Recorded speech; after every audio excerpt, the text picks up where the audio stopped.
Friends, how are you? I hope सब अच्छे होंगे। तो मैं सोशल साइंस का पूरा सिलेबस टॉपिक वाइज कवर कराऊंगी। ये हिस्ट्री का फर्स्ट टॉपिक है। इसमें फर्स्ट टॉपिक है कहाँ, कब और कैसे, वेयर, हाउ एंड व्हेन। तो इसमें है अतीत में लोग कहाँ रहते थे। कई लाख पहले से लोग नर्मदा नदी के तट पर रहते थे। यहाँ रहने वाले आरंभिक लोगों में से कुछ कुशल संग्राहक थे जो अपने भोजन के लिए जड़ों, फलों तथा जंगल के अन्य उत्पादों का संग्रह किया करते थे। वे जानवरों का आखेट भी किया करते थे। तो इसमें ये क्वेश्चन आएगा कि अतीत में लोग कहाँ रहते थे। तो अतीत में लोग नर्मदा नदी के तट पर रहते थे। तो ये जो मैं क्वेश्चन बोल के बता रही हूँ ये भी PYQ में आए हुए क्वेश्चन है। इन्हें भी ध्यान से सुनना और साथ ही साथ अपने नोट्स बनाते हुए चलना। तो अतीत में लोग नर्मदा नदी के तट पर रहते थे। उत्तर पश्चिम की सुलेमान और किर्तर पहाड़ी क्षेत्र में लगभग 8,000 वर्ष पूर्व स्त्री पुरुषों ने सबसे पहले गेहूं तथा जौ जैसी फसलों को उपजाना आरंभ किया था। तो दूसरा क्वेश्चन कौन सा है कि सबसे पहले फसलों को कहाँ पे उपजाना प्रारंभ किया था, यानी कि कृषि का विकास सबसे पहले कहाँ हुआ था। तो उत्तर पश्चिम की सुलेमान और किर्तर पहाड़ी क्षेत्रों में, जो कि अब मेहरगढ़ पाकिस्तान में है। उन्होंने भेड़, बकरी और गाय बैल जैसे पशुओं को पालतू बनाना शुरू किया। ये लोग गांव में रहते थे। उत्तर पूर्व में गारो तथा मध्य भारत में विंध्य पहाड़ी क्षेत्रों में कृषि का विकास हुआ। तो कृषि का विकास कहाँ हुआ था? उत्तर पूर्व में गारो तथा मध्य भारत में। तो ये क्वेश्चंस हैं और PYQ में आए हुए हैं जो मैं बोल के बता रही हूँ। जैसे कृषि का विकास कहाँ हुआ था? उत्तर पूर्व में गारो तथा मध्य भारत में विंध्य पहाड़ी क्षेत्रों में, जहाँ सबसे पहले चावल उपजाया गया। वे स्थान विंध्य के उत्तर में स्थित थे, कोल्डी हवा और प्रयागराज। लगभग 4700 वर्ष पूर्व सिंधु और उसकी सहायक नदियों के किनारे कुछ आरंभिक नगर फले फूले।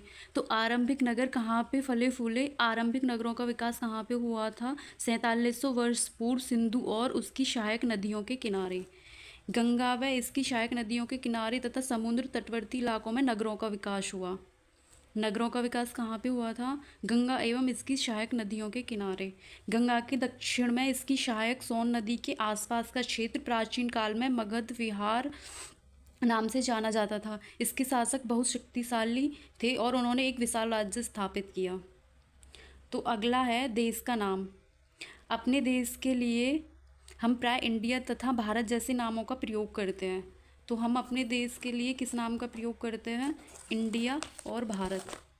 तो इसमें आगे है, इंडिया शब्द इंडस से निकला है जिसे संस्कृत में सिंधु कहते हैं। इंडिया शब्द को संस्कृत में क्या कहते हैं? सिंधु। ये भी PYQ में आया हुआ क्वेश्चन है। लगभग 2500 वर्ष पूर्व उत्तर पश्चिम ईरान और यूनान की ओर से आने वाले ईरानी और यूनानियों ने सिंधु को हिंदोस अथवा इंदोस और सिंधु नदी के पूर्व में स्थित भूमि प्रदेश को इंडिया कहा। भारत शब्द का प्रयोग उत्तर पश्चिम में रहने वाले लोगों के एक समूह के लिए किया जाता था। इस समूह का उल्लेख संस्कृत की आरंभिक कृति लगभग 3500 वर्ष पुरानी ऋग्वेद में भी मिलता है। बाद में इसका प्रयोग भारत देश के लिए होने लगा। अतीत के बारे में कैसे जानें? तो इसमें अगला टॉपिक है कि हम अतीत के बारे में कैसे जानें। अतीत की जानकारी हम कई तरह से प्राप्त कर सकते हैं। सबसे फर्स्ट है मैन्युस्क्रिप्ट, जिन्हें पांडुलिपि कहते हैं। अतीत में हाथ से लिखी गई पुस्तकों को पांडुलिपि कहा जाता था। तो ये भी क्वेश्चन है कि पांडुलिपि किसे कहा जाता था? हाथ से लिखी हुई पुस्तकों को। अंग्रेजी में पांडुलिपि के लिए प्रयुक्त होने वाला मैन्युस्क्रिप्ट शब्द लैटिन शब्द मैनु से बना है, जिसका अर्थ हाथ होता है। पांडुलिपियाँ प्राय ताड़पत्रों अथवा हिमालय क्षेत्र में उगने वाले भुर्ज नामक पेड़ की छाल के विशेष तरीके से तैयार भोजपत्र पर लिखी मिलती हैं। तो ये भी क्वेश्चन है, पांडुलिपियाँ ताड़पत्रों से बनाई जाती हैं जो हिमालय पर भुर्ज नामक पेड़ की छाल से प्राप्त होता है। प्राय ये पांडुलिपियाँ मंदिरों और विहारों में प्राप्त होती हैं। इन पुस्तकों में धार्मिक मान्यताओं तथा व्यवहारों, राजाओं के जीवन, औषधियों तथा विज्ञान आदि सभी प्रकार के विषयों की चर्चा मिलती है। तो पांडुलिपियों में क्या लिखा गया है, किसका उल्लेख किया गया है? तो पांडुलिपियों में राजाओं के जीवन का, धार्मिक मान्यताओं व व्यवहारों का, विज्ञान का आदि विषयों की चर्चा मिलती है। इसके अतिरिक्त हमारे यहाँ महाकाव्य, कविताएं तथा नाटक भी हैं। इनमें से कई संस्कृत में लिखे हुए मिलते हैं जबकि अन्य प्राकृत और तमिल भाषा में मिलते हैं। प्राकृतिक भाषा का प्रयोग आम लोग करते हैं। नंबर सेकंड है जिससे हम अतीत के बारे में जान सकते हैं। अभिलेख, इंस्क्रिप्शंस, अभिलेख पत्थर धातु जैसी अपेक्षाकृत कठोर सतहों पर उत्कीर्ण किए जाते हैं। तो अभिलेख किससे बनाए जाते हैं, किस पे लिखे जाते हैं, पत्थर पे लिखे जाते हैं। ये भी PYQ में आया हुआ क्वेश्चन है। सम्राट अशोक का लगभग 2250 वर्ष पुराना एक अभिलेख वर्तमान अफगानिस्तान के कंधार से प्राप्त हुआ है। इस अभिलेख में यूनानी तथा अरामीक नामक दो भिन्न लिपियों का प्रयोग किया गया है। तो अशोक के अभिलेख में किन लिपियों का प्रयोग किया गया है, तो इसमें क्वेश्चन आएगा यूनानी एंड अरामीक लिपियों का प्रयोग किया गया है। थर्ड है पुरातत्वविद। अतीत की वस्तुओं का अध्ययन करने वाला व्यक्ति पुरातत्वविद कहलाता है। पुरातत्वविद किसे कहते हैं, जो अतीत की घटनाओं का, अतीत की वस्तुओं का अध्ययन करता है उसे पुरातत्वविद कहते हैं। पुरातत्वविद पत्थर और ईंटों से बनी इमारतों के अवशेषों, चित्रों तथा मूर्तियों का अध्ययन करते हैं। पुरातत्वविद किसका अध्ययन करते हैं, जो हमें पुराने टाइम की पत्थर, ईंट, इमारतें, यानी कि पुराने टाइम की हमें वस्तुएं प्राप्त होती हैं, उनका अध्ययन करते हैं पुरातत्वविद। उनका अध्ययन करके पता लगाते हैं कि अतीत में क्या हुआ था, अतीत में क्या क्या प्रयोग करते थे, अतीत में रहने वाले लोग क्या खाते थे, पीते थे। जो अतीत की घटनाओं का, अतीत की वस्तुओं का अध्ययन करके अतीत के बारे में जानकारी प्रदान करते हैं, वो पुरातत्वविद कहलाते हैं। पुरातत्वविद पत्थर और ईंट से बनी इमारतों के अवशेषों, चित्रों तथा मूर्तियों का अध्ययन करते हैं। वे औजारों, हथियारों, बर्तनों, आभूषणों तथा सिक्कों की प्राप्ति के लिए छानबीन तथा खुदाई भी करते हैं। पुरातत्वविद जानवरों, चिड़ियों तथा मछलियों की हड्डियां भी ढूंढते हैं। इससे उन्हें यह जानने में भी मदद मिलती है कि अतीत में लोग क्या खाते थे। ये भी क्वेश्चंस हैं जो इसमें, जो मैं ये पढ़ा रही हूँ, जो मैं ये पढ़ती जा रही हूँ, ये क्वेश्चंस ही हैं, ये मेन टॉपिक हैं। ये सेम ऐसा बिल्कुल ऐसा ही पेपर में छपा हुआ आता है, जैसे मैं पढ़ के बता रही हूँ। जैसे पुरातत्वविद किन वस्तुओं का अध्ययन करते थे, तो ये क्वेश्चन आए हुए हैं PYQ में। और इसमें मैंने फालतू का नहीं लिया है, जो मेन है, जो क्वेश्चन जहाँ से बनते हैं वो ही लिया है। और इसमें मैंने टॉपिक वाइज पूरा कवर कराया है। तो वे औजारों, हथियारों, बर्तनों, आभूषणों तथा सिक्कों की प्राप्ति के लिए छानबीन तथा खुदाई भी करते थे। पुरातत्वविद जानवरों, चिड़ियों तथा मछलियों की हड्डियां भी ढूंढते थे। इससे उन्हें यह जानने में भी मदद मिलती थी कि अतीत में लोग क्या खाते थे। तो हड्डियों से और मछलियों से, आदि जानवरों से, और इनके जो अवशेष मिले हैं उनसे ये खाने के बारे में पता करने की कोशिश करते थे। यदि अन्न के दाने अथवा लकड़ी के टुकड़े जल जाते हैं तो वे जले हुए रूप, चार्ड फॉर्म में बचे रहते हैं। इतिहासकार किसे कहते हैं, इतिहासकार उन्हें कहते हैं जो अतीत का अध्ययन करते हैं। अतीत का अध्ययन करने वाले लोग इतिहासकार कहलाते हैं, हिस्टोरियन। और पुरातत्वविद कौन कहलाते हैं, जो पुराने समय में पाई गई वस्तुओं का, जानवरों के अवशेषों का अध्ययन करते हैं, उन्हें पुरातत्वविद कहते हैं।